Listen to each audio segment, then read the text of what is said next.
The Victorian government hasn't ruled out stepping in to host the 2026 Commonwealth Games. Melbourne held the Games as recently as 2006, but enthusiasm is growing for another shot, even if it appears no one else wants them.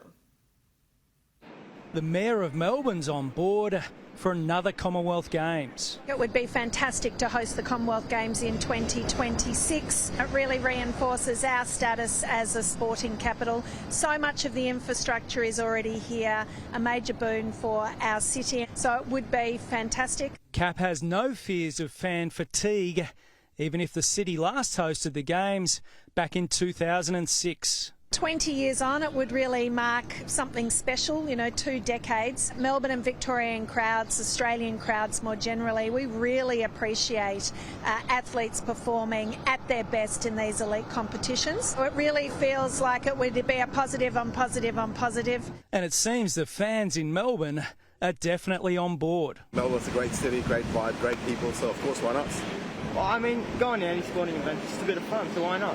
The Victorian Premier Daniel Andrews not as forthcoming, coy about the progress of talks and stopping short of talking specifics. The government and Visit Victoria, we're out there every day working as hard as we can to get all the big major events to come to the major events capital of our nation.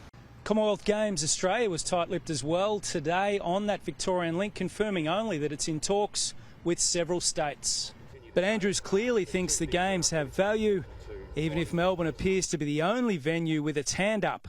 Durban pulled out of hosting the 2022 Games, leaving Birmingham to push forward from 2026 to host it this year. Well, there's always a hunger for having big major events in our state because they underpin jobs.